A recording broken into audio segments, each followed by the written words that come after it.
the second hour Squawk on the Street, and the moment you have all been waiting for, Research in Motion's make or break moment. Our own Carl Quintanilla is live outside RIM's Blackberry 10 launch, and let's check in with him now. Carl. Yeah, not too long from now, Melissa, we've been talking a lot this morning about just how long we've waited for this. One audience that Blackberry is hoping to court, of course, app developers. We have one joining us this morning who says there are actually upsides to developing apps for RIM products. We will see, Melissa, as we await the presentation. We think there's going to be a little humor injected into this, at least at the front end, where I don't know if you remember Kevin from Crackberry, sort of a national hero in Canada, who sort of has carried the mantle for the brand for a very long time. Word is he's going to get a haircut on stage, and I cannot tell you why. But for those who are devotees of the technology, apparently that's a big deal. When that gets started, Melissa, we will bring it to you. But in the meantime, a lot of anticipation and months of waiting are about to come to an end, Melissa. Who will give this haircut to this Kevin person?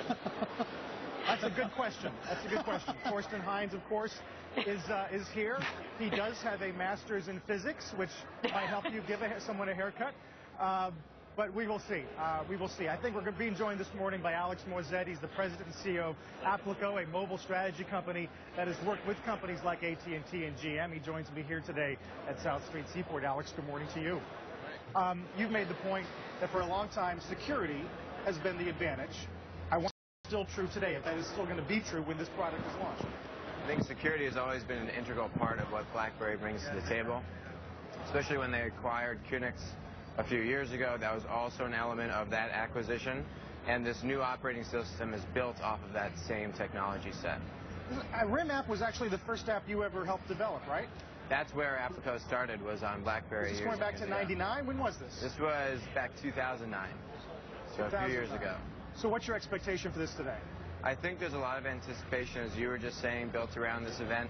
This really is a very critical event for RIM to get this right, and they've certainly had a lot of time on their hands to build this operating system up from scratch, which is what they've needed to do all along. Kind of wash away the old operating system and technologies that they had and start fresh. At the same time, other companies haven't exactly been standing still.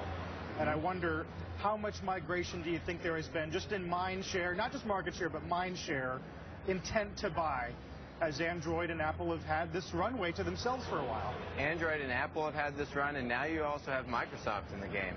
And I think really Microsoft and RIM are going to be duking this one out for third place. When you say they have a chance to make this right, what's the line? What will make it right? What will make it fall short of right? Well, I think they need to really activate that existing user base. They still have millions of users on BlackBerry. They still have a lot of IT departments in large enterprises that like RIM and like the security features that they provide to these corporations.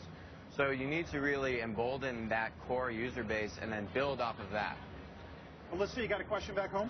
Yeah, Carl, to your point about mind share, Alex, I'm curious, if I'm an app developer out there, I'm not going to choose to build an app for Research in Motion's device as opposed to an Android or an Apple device, which would have much more share. I mean, the problem seems to me that it's sort of a virtuous cycle. You need the app ecosystem in order to attract users, but you need the users in order to attract the app developers. Where do we stand in terms of app developers' willingness to go out and say, you know what, Research in Motion is the device I am building for? Well, yeah, it's that typical catch-22.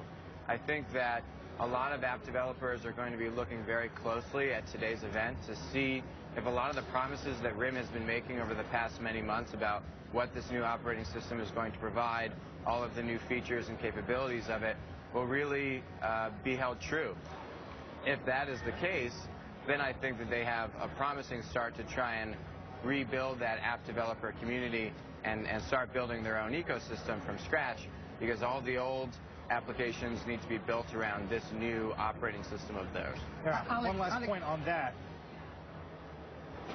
Go ahead, guys. Back sorry, on. What do you Carl. got? Forgive me, Carl. It's quite difficult, as you appreciate. I thought there was space there to ask a question. Alex, tell me, that there are 70,000 apps, apparently, that have been adapted from other carriers or from other operating systems. How did BlackBerry, for this launch, ensure that that happened? Does it pay people to ensure that the apps are around? Because obviously that's one important part of its new ecosystem. There are others, but that's an important part. Did they pay people?